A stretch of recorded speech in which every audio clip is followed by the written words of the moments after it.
সূরা নাসের মধ্যে এত নাচ কেন? কুল আউযু বিরাব্বিন মালিক ইনুন। আল্লাহর কথার কোনো গুয়া মাথা আমি কিছুই পাই না। আল্লাহ এক মুখে যে এত কথা কয়, আল্লাহর মুখ কয়টা? বাংলাদেশের বাউল নামের এক ফাউল আবুল সরকার আমার আল্লাহকে নিয়ে এমন জঘন্য কটূক্তি করেছে, দুনিয়ার কোন মুসলমানের মুখে এই অসভ্য ভাষা কোন মুসলমানের মুখে আসতে পারে না। জোরে বলেন ঠিক কি না?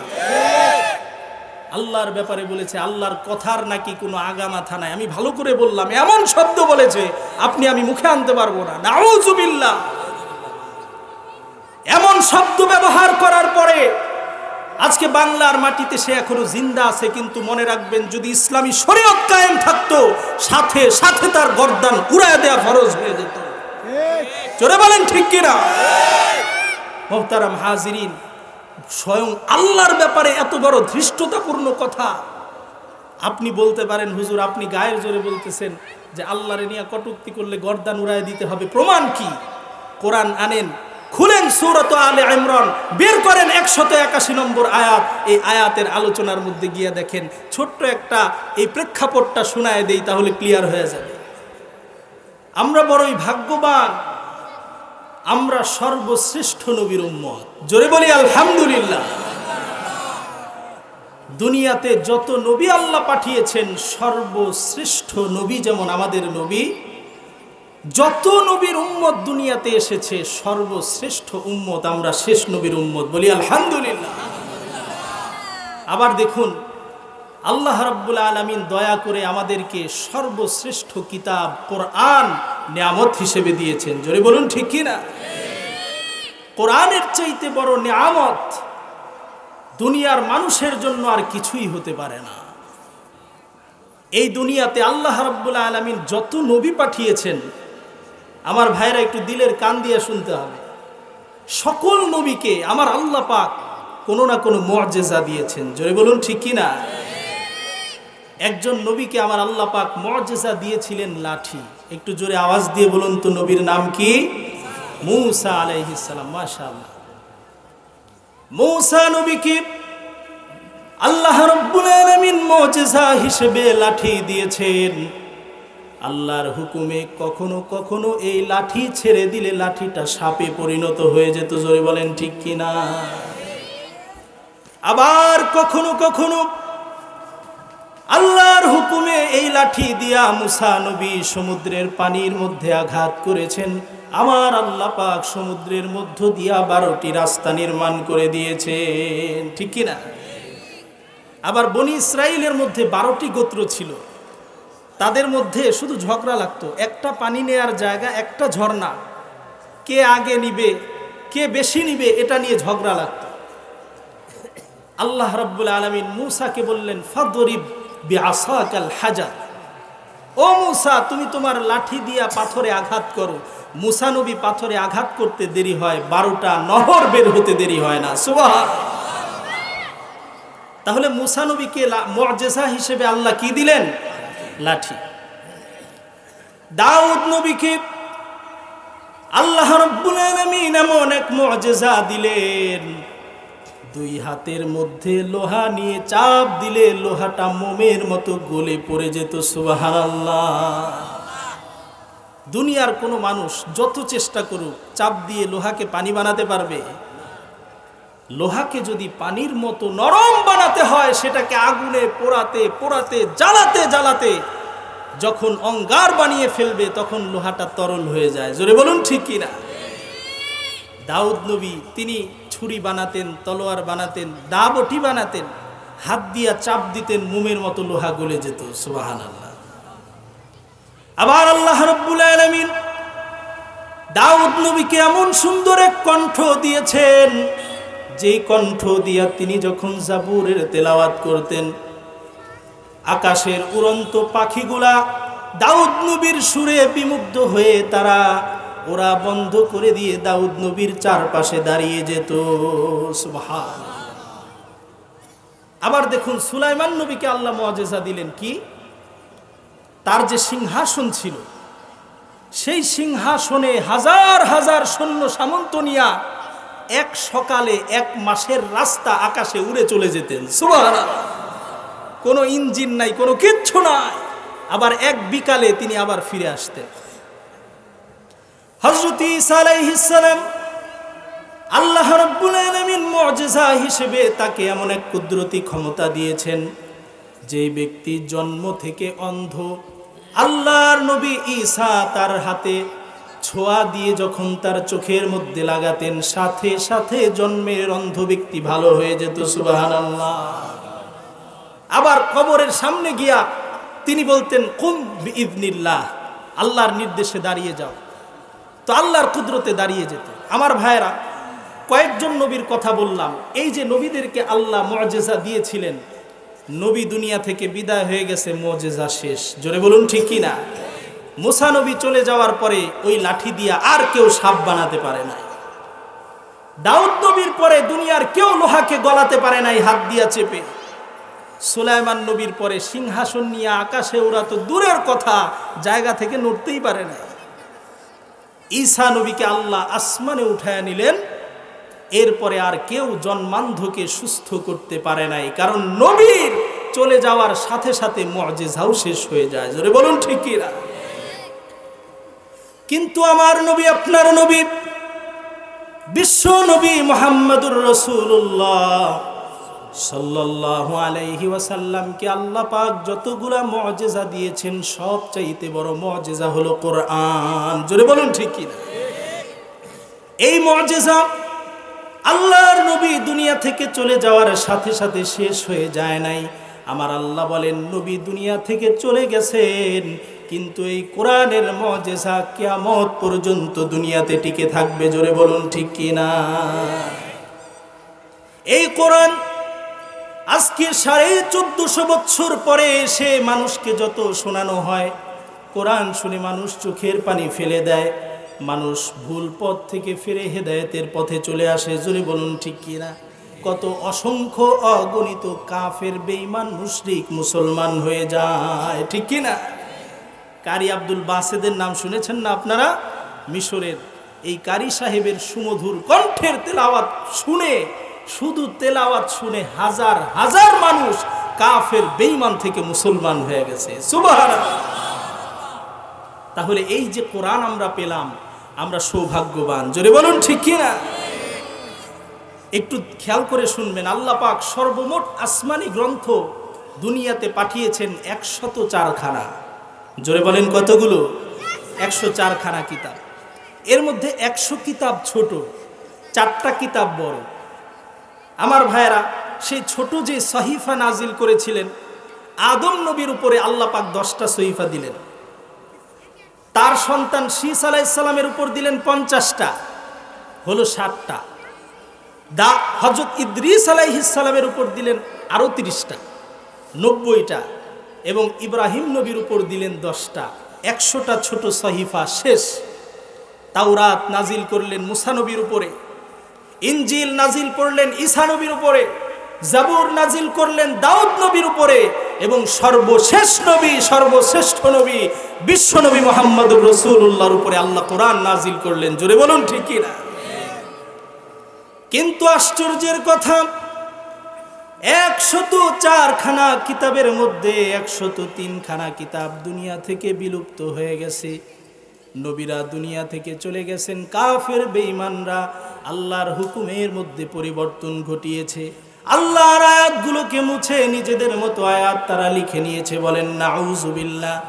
কিন্তু এই কোরআনকে পরিবর্তন করা তো দূরের কথা, আমার আল্লাহ বলেন কিয়ামত পর্যন্ত বিসমিল্লাহর বা থেকে নিয়ে শুরু করে মিনাল জিন্নাতি ওয়ান নাসের সিন পর্যন্ত একটা আয়াত নয়, একটা শব্দ নয়, একটা অক্ষর নয়, একটা নুক্তা পরিবর্তন করতে পারে এমন ক্ষমতা কারো নাই, ঠিক কি না?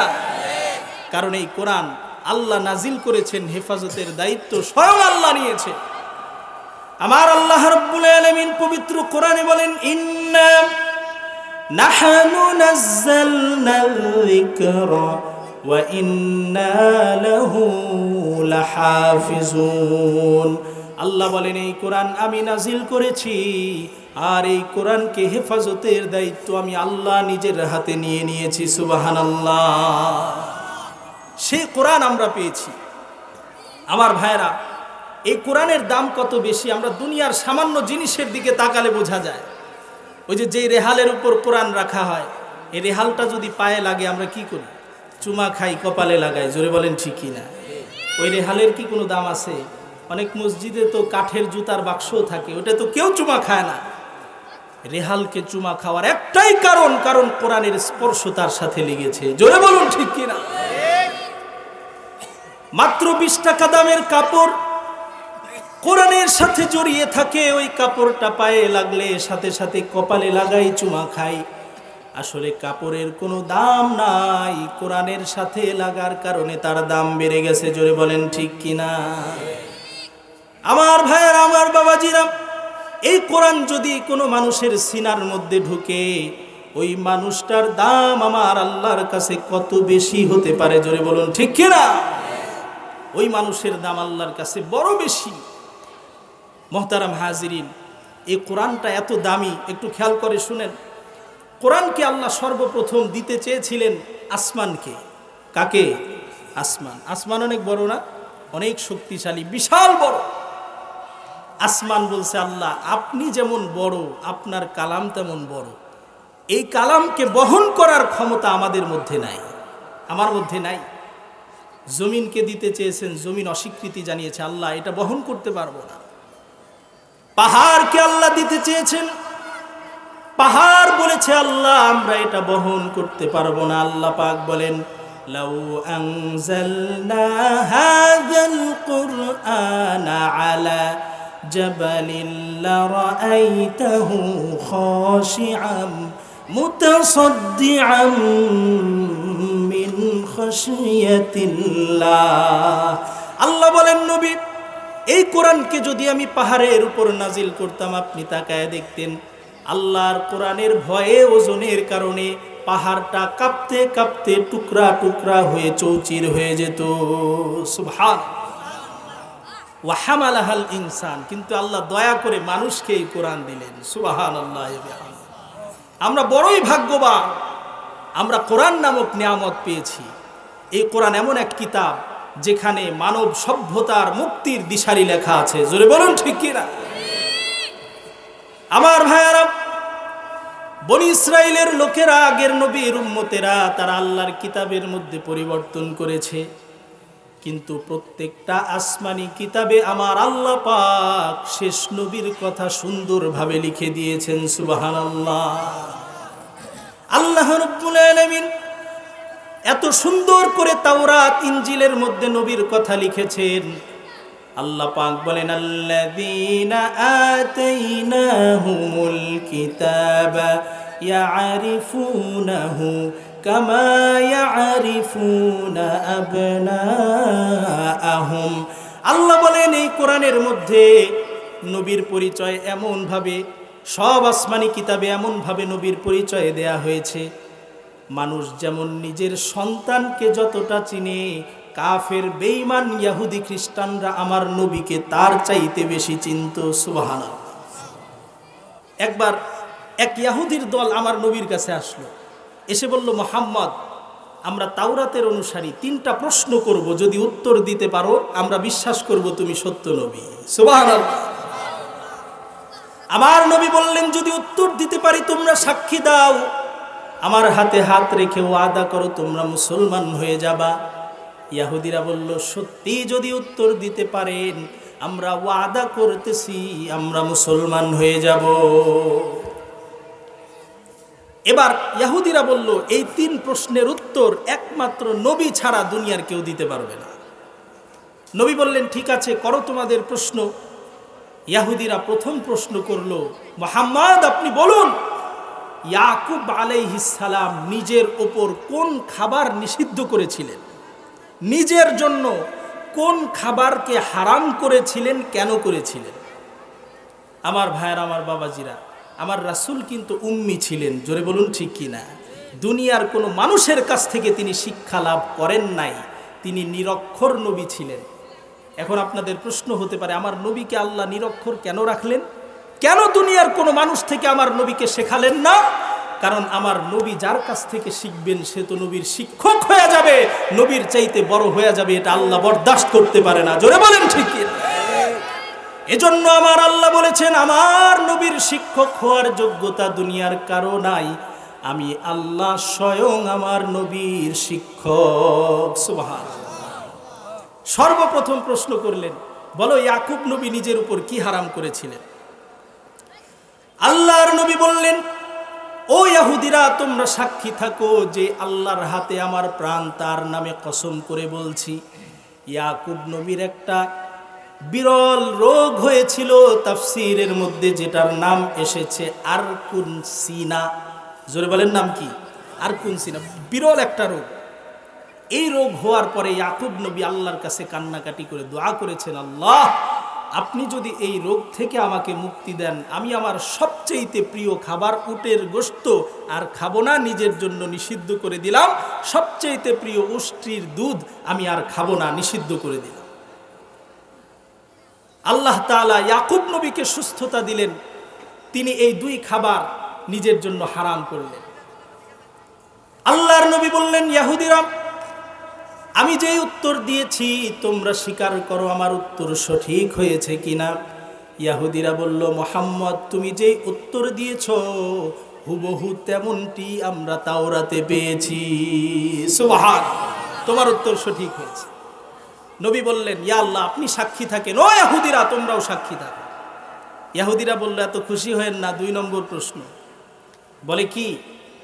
বলে 2 নম্বর প্রশ্ন হলো তাওরাতের মধ্যে আছে যেই নবী শেষে আসবেন তার মধ্যে এমন এক বিশেষ গুণ থাকবে যেটা দুনিয়ার কোনো মানুষের মধ্যে নাই। আপনাকে বলতে হবে সেই গুণটা কি। আল্লাহর নবী বললেন, আল্লাহ পাক আমাকে শেষ নবী হিসেবে দুনিয়াতে পাঠিয়েছেন, আর সেই বিশেষ গুণ হলো দুনিয়ার মানুষ যখন ঘুমিয়ে যায় তার চক্ষু ঘুমিয়ে যায়, অন্তরও ঘুমিয়ে যায়, ঠিক না? আমি আপনি ঘুমালে কেউ যদি আমারে এসে ছুরি দিয়া কোপ দিয়া দা দিয়া কোপ দিয়া আমার কোনো ক্ষতি করে, গলাটাকে 2 ভাগ করে দেয়, আমি আপনি কিছুই করতে পারবো না। জোরে বলুন ঠিক কি না? কারণ আমরা যখন ঘুমাই চোখও ঘুমায়, অন্তরও ঘুমায় যায়। কিন্তু নবী উত্তর দিয়া বললেন, সেই শেষ নবীর বিশেষ গুণ হচ্ছে তিনি যখন ঘুমাবেন, তার চক্ষু যখন ঘুমাবে তার অন্তর ঘুমাবে না। সুবহানাল্লাহ। ও ইহুদিরা বলো আমার উত্তর সঠিক হয়েছে কিনা? ইহুদিরা বলে, হ্যাঁ আপনার উত্তর সঠিক হয়েছে। নবী বললেন, আল্লাহ আপনি সাক্ষী থাকেন। ইহুদিরা বললেন, এবার শেষ প্রশ্ন, 3 নম্বর প্রশ্ন। নবী বললেন, করো, কোনো সমস্যা নাই। বলে, শেষ প্রশ্ন হলো শেষ নবীর কাছে ওহী নিয়া কোন ফেরেশতা আসে, জবাব দেন।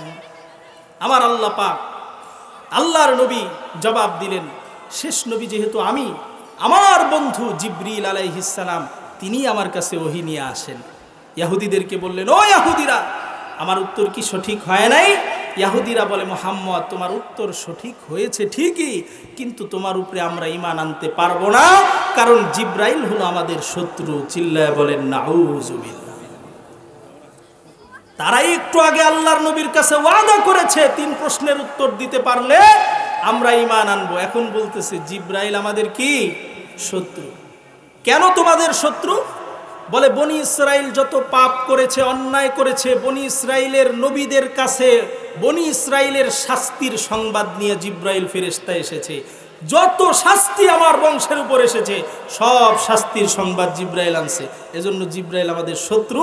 সে না এসে যদি মিকাইল তোমার কাছে ওহী নিয়ে আসতো তাহলে তোমারে আমরা মেনে নিতাম। নাউজুবিল্লাহ। বলে, কেন?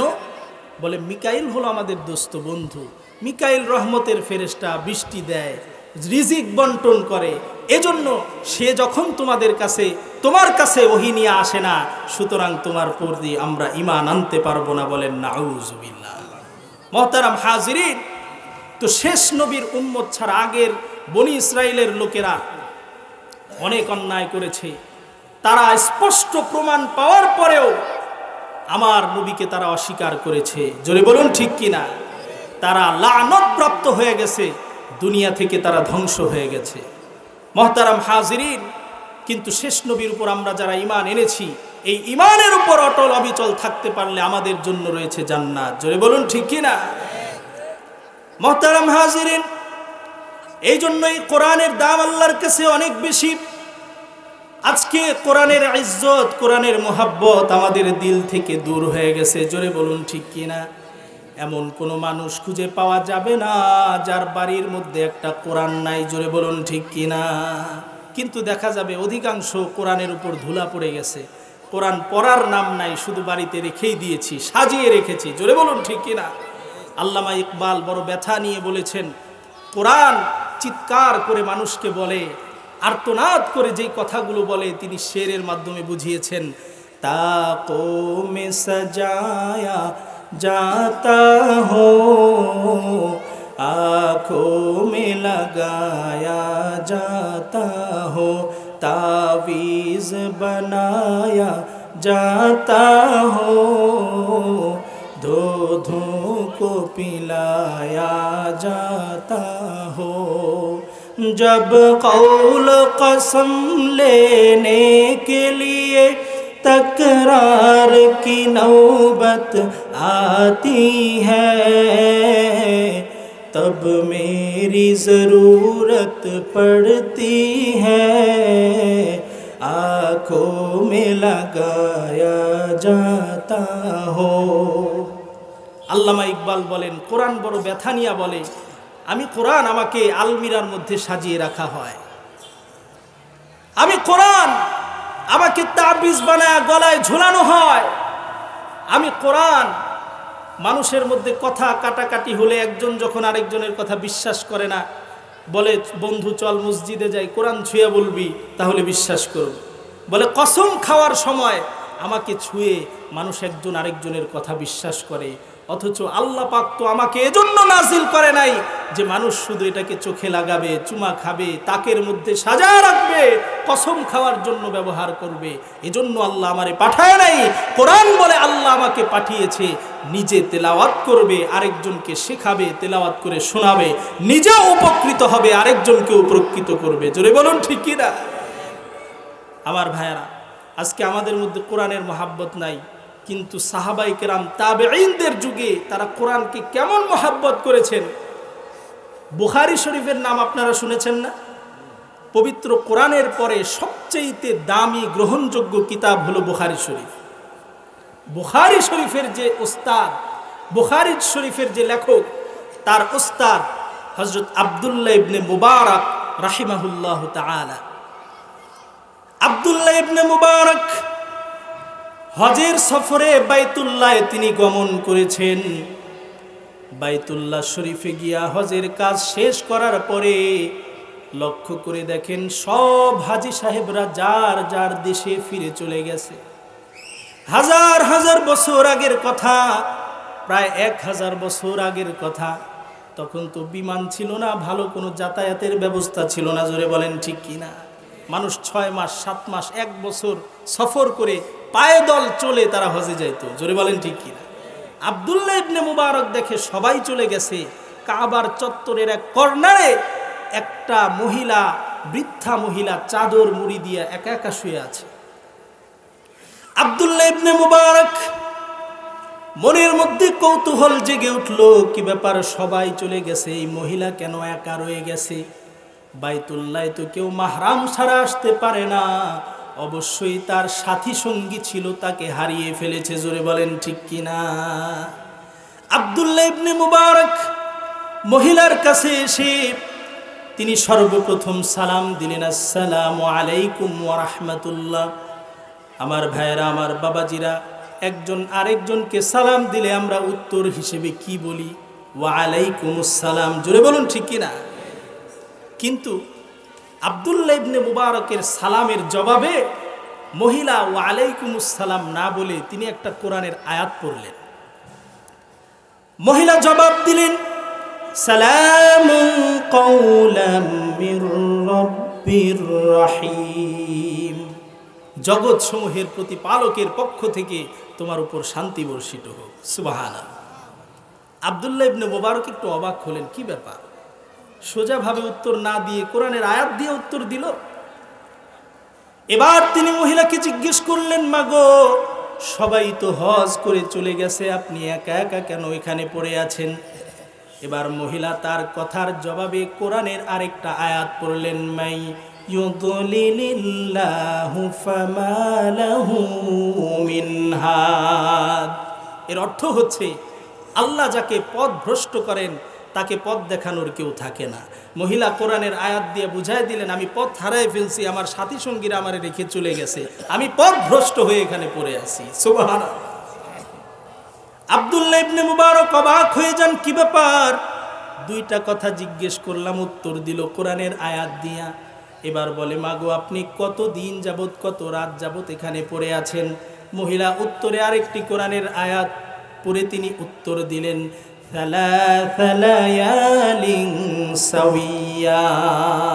লাগাতার 3 রাত ধরে আমি এখানে পড়ে আছি। সুবহানাল্লাহ।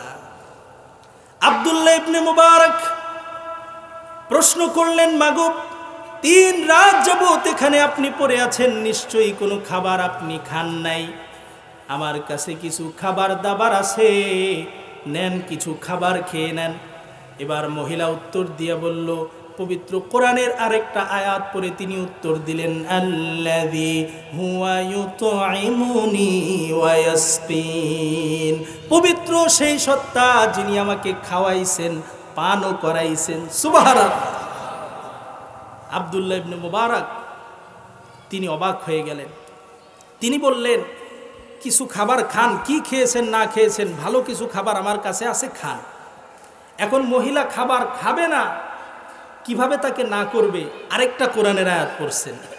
এবার তিনি কোরআনের আয়াত পড়ে জবাব দিয়ে তিনি বললেন, সুম্মা আতিম্মুস সিয়ামা ইলাল লাইল। অতঃপর তোমরা তোমাদের রোজাকে রাত পর্যন্ত পূর্ণ করো। তার মানে মহিলা বোঝালেন, আমি রোজাদার, সন্ধ্যার আগে আমি কিছু খেতে পারবো না। সুবহানাল্লাহ। আব্দুল্লাহ ইবনে মুবারক তিনি বললেন, এখন যেহেতু হজের পরবর্তী সময়, এখন তো কোনো ফরজ রোজা নাই, নিশ্চয়ই নফল রোজা রেখেছেন। আর সফরের হালতে তো ফরজ রোজাও ভাঙা যায়, নফল রোজা আপনি ভেঙে ফেলেন। এবার মহিলা জবাব দিয়ে আরেকটা কোরআনের আয়াত পড়লেন, ওয়া আনতাসুমু খায়রুল লাকুম ইন কুনতুম তা'লামুন। জোরে বলি আল্লাহু আকবার। আমার আল্লাহ পাক কোরআনের মধ্যে বলেছেন, সফরের মধ্যেও যদি তোমরা রোজা রাখো, এটা তোমাদের জন্য বেশি উত্তম, তোমাদের জন্য বেশি সওয়াব। আব্দুল্লাহ ইবনে মুবারক এবার আশ্চর্য হইয়া মহিলাকে বললেন, মা আপনি কোনো কথা কোরআনের আয়াতের বাইরে বলেন না, কারণ কি?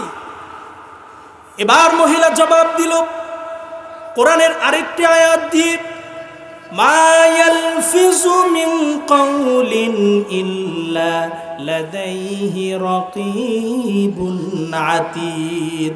মহিলা জবাব দিল কোরআনের আয়াত দিয়ে, অর্থ হলো মানুষের মুখ দিয়ে যেই কথা মানুষ বের করে, প্রত্যেকটা কথা আল্লাহর ফেরেশতারা সাথে সাথে রেকর্ড করে ফেলে। আমি কোরআনের আয়াত ছাড়া এজন্যই কথা বলি না, আমার মুখ দিয়ে কোরআন ছাড়া কোনো কথা বের হয় না। আর কোরআন দিয়ে কথা বলার কারণে প্রতিটা অক্ষরে অক্ষরে আমার আমল নামায় 10টা করে নেকি হতে থাকে। সুবহানাল্লাহ। মুহতারাম হাজিরিন, আব্দুল্লাহ ইবনে মুবারক চিন্তা করলেন, এত বড় বুজুর্গ মহিলা, এই মহিলাকে যদি রেখে আমি চলে যাই, আমার আল্লাহ আমার উপরে নারাজ হয়ে যাবেন। চলে বলুন, ঠিক কি না?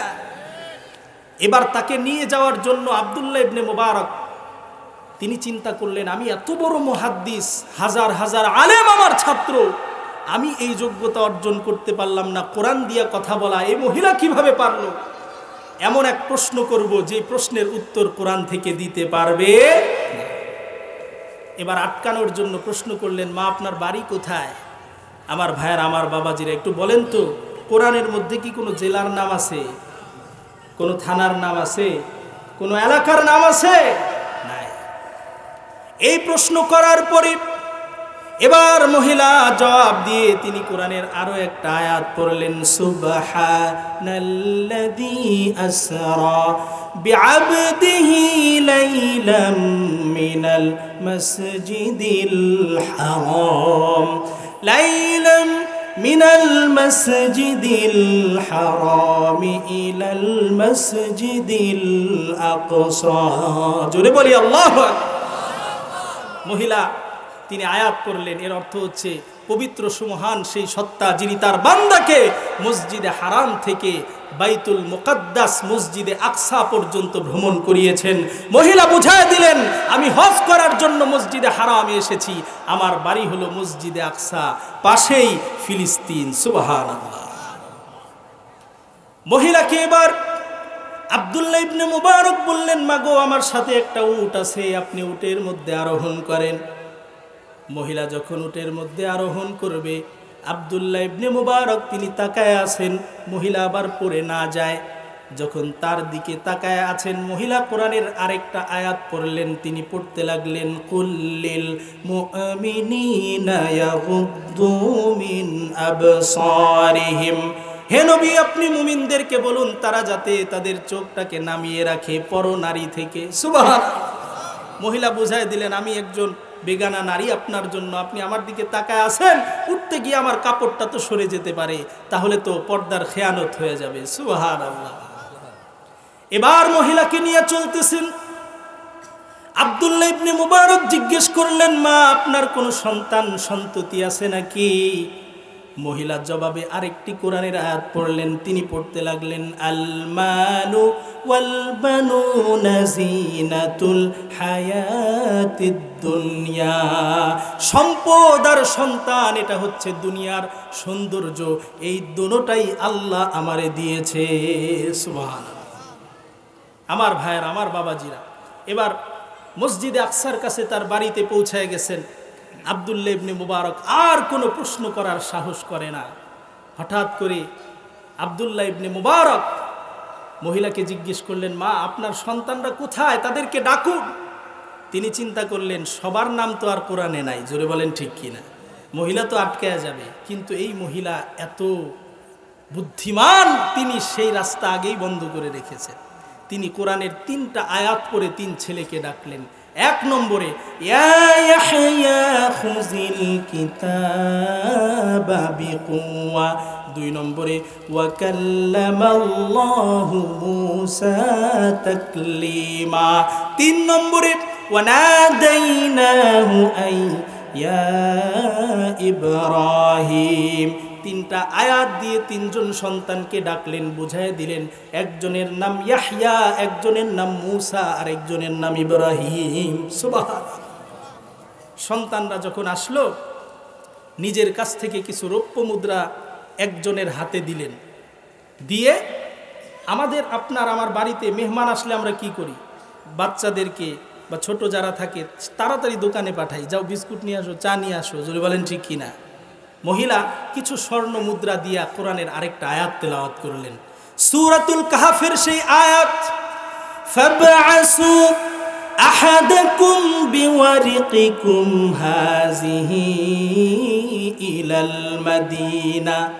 ওই যে গর্তের অধিবাসীরা 300 বছর পর যখন ঘুম থেকে জাগ্রত হয়েছে, তারা একজনকে কিছু রৌপ্য মুদ্রা দিয়া বাজারে পাঠিয়েছিল। অর্থ হলো, তোমাদের মধ্য থেকে একজনকে রৌপ্য মুদ্রা দিয়া বাজারে পাঠাও, যেন উত্তম কিছু খাবার কিনে আনে। সুবহানাল্লাহ। কিছু খাবার কিনে আনা হলো, মহিলার সামনে রাখা হয়েছে। আমার ভাইরা, আমার বাবাজিরা, মনোযোগ আছে তো ইনশাআল্লাহ? আছে সবার? আছে না ঘুমাইতেছেন? একটু তাকবীর দেয়া যাবে কি?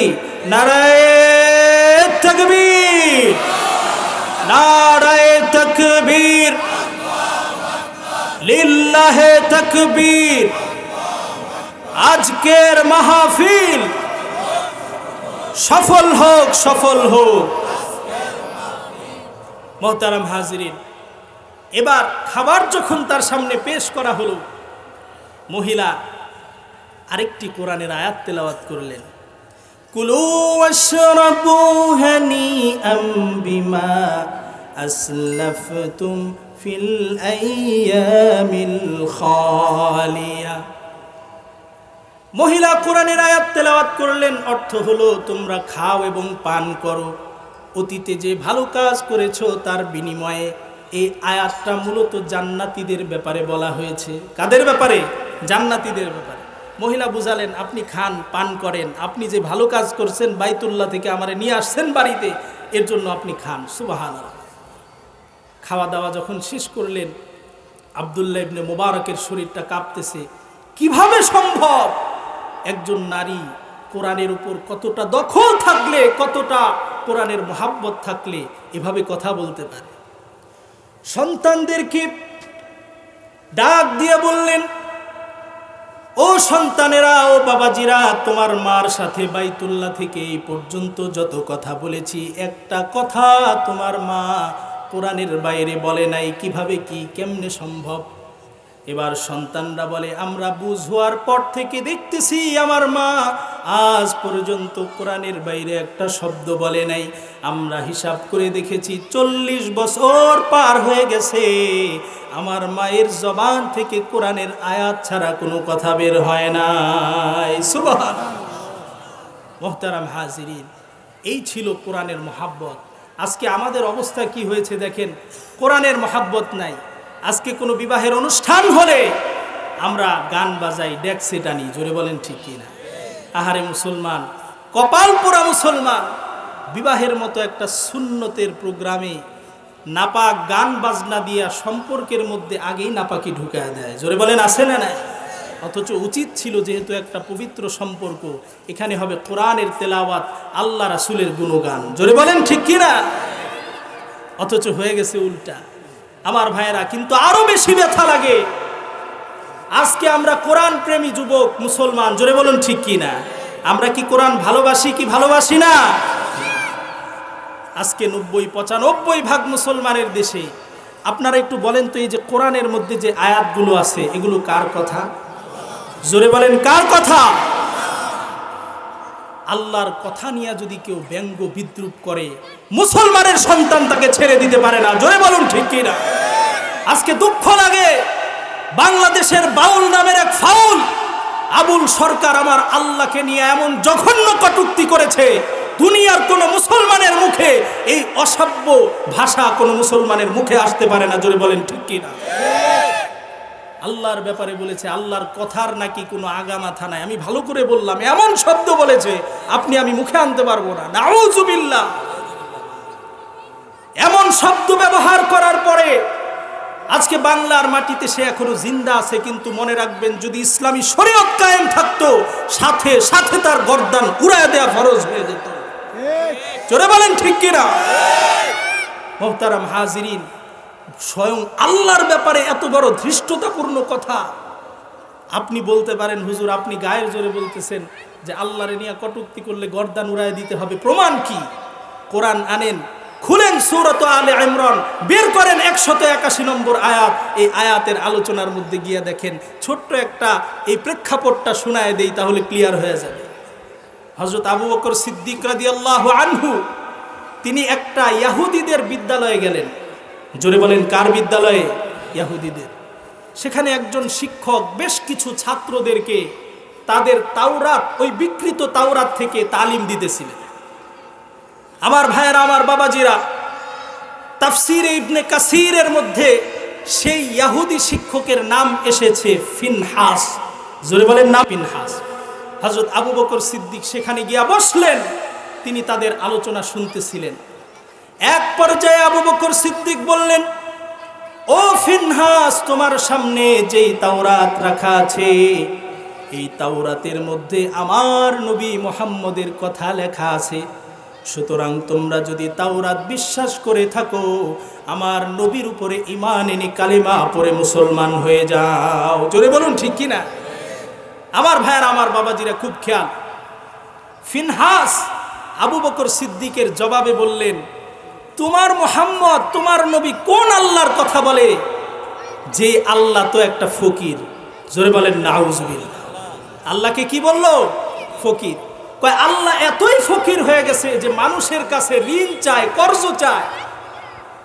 আল্লাহ রাব্বুল আলামিন সূরাতুল আনআমের মধ্যে একটা আয়াত নাজিল করেছেন, 21 নম্বর আয়াত, মান যাল্লাযী ইউকরিদুল্লাহা কারদান হাসানা ফায়ুদাঈফাহু লাহু আদআফান কাসীরা। সূরা বাকারা 246 নম্বর আয়াত।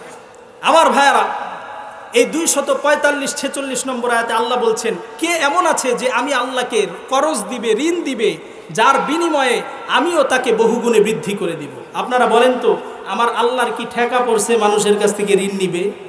তাহলে এই কথা কেন বললেন? আল্লাহ বুঝাই দিলেন, গরিব দুস্থ অসহায় মানুষকে দান করো, ওইটাই আল্লাহকে ঋণ দেওয়া। আর তুমি গরিব দুস্থকে যত দিবা আল্লাহ পাক তার চেয়ে দ্বিগুণ বহুগুণ বাড়ায় দিবে। জোরে বলুন ঠিক কি? ইহুদি বলল, এই যে তোমার আল্লাহ আমাদের কাছে ঋণ চায় বেড়াইতেছে, আবার তোমার আল্লাহ সুদ থেকে নিষেধ করে নিজেই আবার সুদ চায়। আবু বকর বললেন, কিভাবে সুদ চায়? ওই যে বলছে ফায়ুদাইফাহু লাহু আদআফান কাসীরা, আমারে যদি করজ দাও আমি বহুগুণে বাড়ায় দেব। গর্ধব কত বড় মাথা মোটা, আয়াতের মূল অর্থ সে বুঝে নাই। জোরে বলেন ঠিক কিনা? আমার আল্লাহকে যখন ফকির বলেছে, আমার আল্লাহকে যখন দরিদ্র বলেছে, হযরত আবু বকর সিদ্দিক রাদিয়াল্লাহু তাআলা আনহু এমন জোরে এক থাপ্পড় দিয়েছে, সেই ইহুদি শিক্ষক ফিনহাস মাটিতে লুটায় পড়েছে। সুবহানাল্লাহ। ডাক দিয়া বলল, ফিনহাস, যেই আল্লাহর হাতে আমার প্রাণ, সেই আল্লাহর নামে কসম করে বলতেছি, তোমাদের সাথে যদি শান্তি চুক্তি না থাকতো, এই মুহূর্তে আমার তরবারি দিয়া তোমার গর্দানটা আমি উড়ায় দিতাম। ফিনহাস আল্লাহর নবীর কাছে এসে বিচার দিল, ও মুহাম্মদ, তোমার বন্ধু আমাকে থাপ্পড় দিয়েছে। আল্লাহর নবী বললেন, আবু বকর, সত্যি কি থাপ্পড় দিয়েছো? আবু বকর বললেন, ইয়া রাসূলুল্লাহ, আমার আল্লাহকে দরিদ্র ফকির বলেছে, আমি তো তারে হত্যাই করতাম, চুক্তির কারণে শুধু থাপ্পড় দিয়েছি। এবার ফিনহাস চালাকি করে বলল, মুহাম্মদ, আমি এই কথা বলি নাই, কিন্তু আমার আল্লাহ পাক সাথে সাথে সূরা আলে ইমরানের 181 নম্বর আয়াত নাজিল করে আল্লাহ পাক নবীকে জানায় দিলেন, লাকাদ সামিআল্লাহু কাওলাল্লাযীনা ক্বালু ইন্নাল্লাহা ফাকীরুন ওয়া নাহনু আগনিয়া। আল্লাহ রাব্বুল আলামিন নবীকে জানায় দিলেন, যারা আল্লাহকে ফকির বলেছে তাদের কথা আমার আল্লাহ শুনেছেন, লিখে রেখেছেন। কিয়ামতের দিন আল্লাহ তাদেরকে বলবে, যা জাহান্নামের শাস্তি তোরা ভোগ কর। সুবহানাল্লাহ। আজকে আবুল সরকার আমার আল্লাহকে নিয়ে কটূক্তি করার সাহস পায়। আমাদের স্পষ্ট ঘোষণা, আবুল সরকারের একটা মাত্র পথ খোলা আছে। যেমন খোলা ময়দানে হাজার মানুষের সামনে আমার আল্লাহকে গালি দিয়েছে, তার 1 নম্বর পথ হলো হাজার মানুষের সামনে আল্লাহর কাছে তওবা করতে হবে, বাংলাদেশের মুসলমানের কাছে ক্ষমা চাইতে হবে, আর যদি না চায় তার ফাঁসি কার্যকর করতে হবে। জোরে বলুন ঠিক কিনা? মুসলমান ছেড়ে দিবে না ইনশাআল্লাহ। আবার দেখলাম সূরা নাস নিয়ে কটূক্তি করতেছে, বলে কুল আউযু বিরাব্বিন নাস মালিকিন নাস। আল্লাহ কইছে বেশি করে নাস, বলেন নাউযু বিল্লাহ। এর কি ঈমান আছে না নাই? ঈমান নাই। মনে রাখবেন, যারা না জেনে আবুল সরকারের পাশে দাঁড়াচ্ছেন, আপনারা একটু জানেন এই লোক কি কথা বলছে, আর আপনি যদি জেনে শুনে তার পাশে দাঁড়ান, মনে রাখবেন সে যেমন কাফের হয়ে গেছে, আপনিও জেনে শুনে তার পাশে দাঁড়ানোর কারণে কাফের হয়ে গেছেন। জোরে বলেন ঠিক কিনা? মোহতারাম হাজিরিন, আল্লাহ পাক আমাদেরকে হেফাজত করুন, পড়েন আমিন। আমরা আবুল সরকারের বিচার চাই, চাই তো ইনশাআল্লাহ? এটা তাওহীদের দাবি। জোরে বলেন, কিসের দাবি? মোহতারাম হাজিরিন, আমি আর বিলম্ব করব না, প্রধান বক্তা কিছুক্ষণের মধ্যে স্টেজে চলে আসবেন। মোহতারাম হাজিরিন, এখানে যারা আপনারা উপস্থিত আছেন, অনেকের মা বাবা দুনিয়াতে বেঁচে আছে। জোরে বলেন ঠিক কিনা? আবার অনেকের মা বাবা কবরে চলে গেছে। কথা ঠিক কিনা? একজন মানুষ যখন কবরে চলে যায়, তার সব আমলের রাস্তা বন্ধ, নামাজ বন্ধ, রোজা বন্ধ, যাকাত বন্ধ, সব বন্ধ। জোরে বলুন ঠিক কি?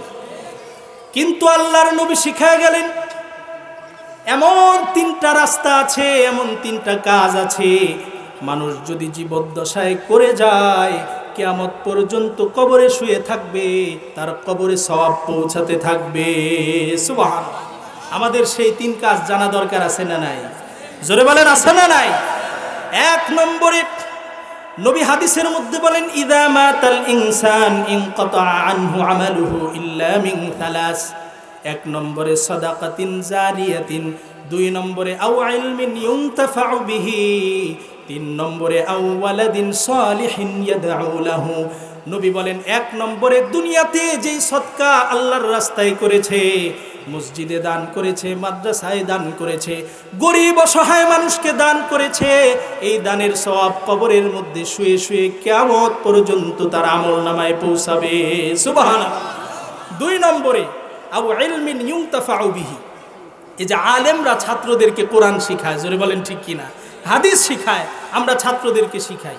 আমরা যখন দুনিয়া থেকে চলে যাব, এই ছাত্রদের আবার ছাত্র হবে, তারা মানুষকে শিখাবে, জোরে বলেন ঠিক কিনা, এরা চলে যাবে, তারা আরেকজনের ছেলেকে শিখাবে, এভাবে কিয়ামত পর্যন্ত এই উপকারী জ্ঞান শিখাতেই থাকবে। নবী বলেন এমন জ্ঞান, কোরআন হাদিসের জ্ঞান যে মানুষকে শিখায় গেছে, কবরে শুয়া শুয়া তার আমলনামায় সওয়াব পৌঁছাতে থাকবে। সুবহানাল্লাহ। 3 নম্বরে হলো আও ওয়ালাদিন সালিহিন ইয়াদউ লাহু, দুনিয়াতে মরার আগে এমন নেক সন্তান রেখে গেছে, যেই নেক সন্তান মরার পরেও কবরের পাশে দাঁড়ায়া বাবা মায়ের জন্য দোয়া করে। সুবহানাল্লাহ। বলে ওই বাবা মায়ের কবরে কিয়ামত পর্যন্ত নেকি পৌঁছাতে থাকবে। সুবহানাল্লাহ। মুহতারাম হাজিরিন, এজন্য এই যে জায়গির উত্তরপাড়া আপনাদের এই জামে মসজিদ নতুন হয়েছে, জোরে বলুন ঠিক কিনা, এই মসজিদের পাশে আপনারা থাকবেন তো ইনশাআল্লাহ, জোরে বলেন থাকবেন তো ইনশাআল্লাহ। ইনশাআল্লাহ প্রধান বক্তা স্টেজে আসতেছে, তার হাতে বরকতি হাতে আপনারা নাম লেখাবেন। যে পারেন 1 লক্ষ, 2 লক্ষ, 50,000, 20,000 টাকা আল্লাহর ঘরে দিয়া শরীক থাকবেন তো ইনশাআল্লাহ। ছোট্ট একটা কথা বলে আলোচনা শেষ করব। এই সৎকার কি পাওয়ার দেখেন। হযরত দাউদ আলাইহিস সালামের খুব কাছের বন্ধু ছিলেন হযরত আজরাইল আলাইহিস সালাম, মালাকুল মাউত। আজরাইল আলাইহিস সালাম প্রতিদিন দাউদ নবীর সাথে দেখা করতেন। তো সব সময় দেখা করে, কিন্তু নিজের আসল চেহারা প্রকাশ করে না। একদিন দাউদ আলাইহিস সালাম বললেন, বন্ধু আপনি আমার কেমন বন্ধু যে নিজের চেহারাটা আমার সামনে প্রকাশ করেন না?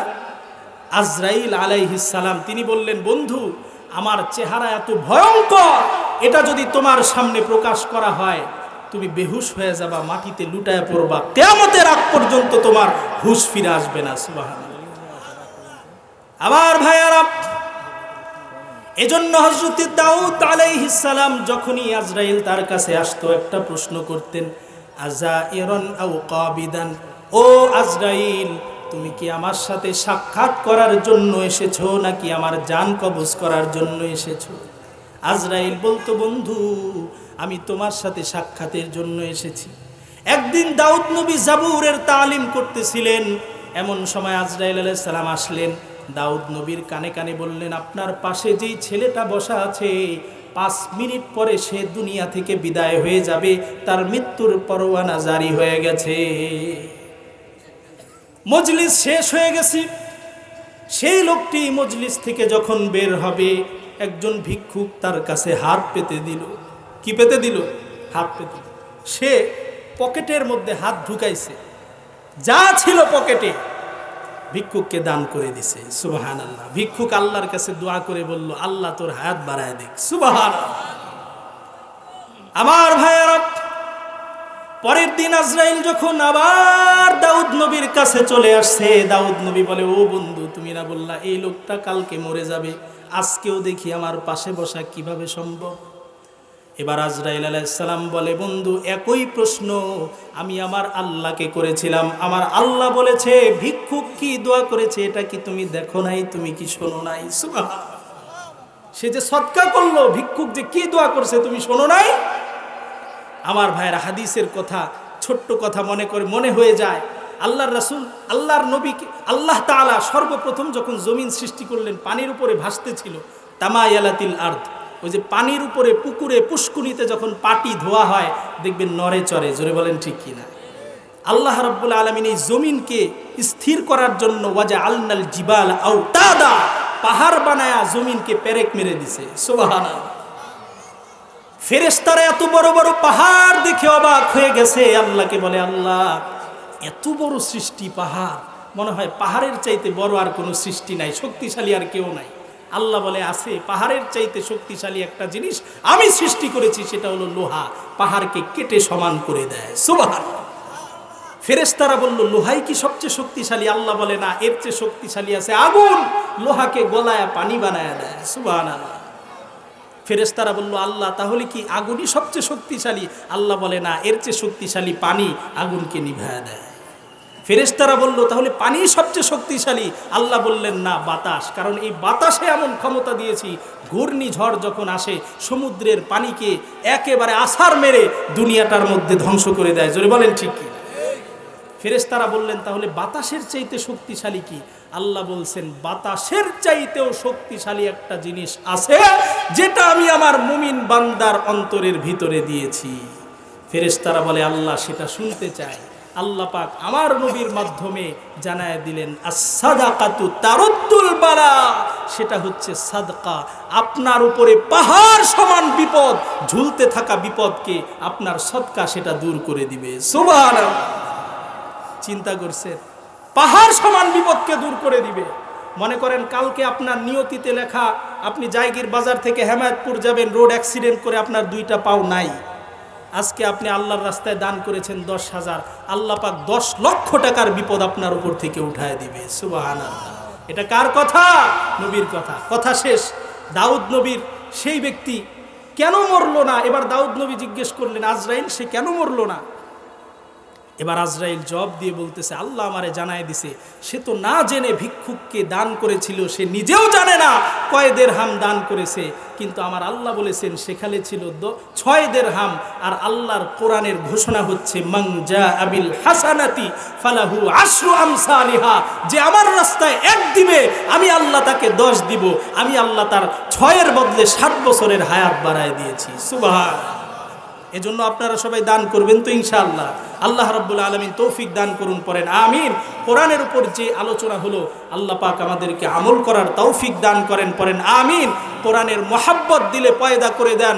পবিত্র আল কোরআন বেশি বেশি তেলাওয়াত করা, নিজে শিখা, সন্তানকে শিখানো, বিশেষ করে বাড়ির মা বোনেরা, ও আমার মা বোনেরা যারা কোরআন পড়তে পারেন না, দয়া করে কোরআনটা শিখেন, মেয়েকে ছেলেকে কোরআন শিখান। জোরে বলুন ঠিক কিনা?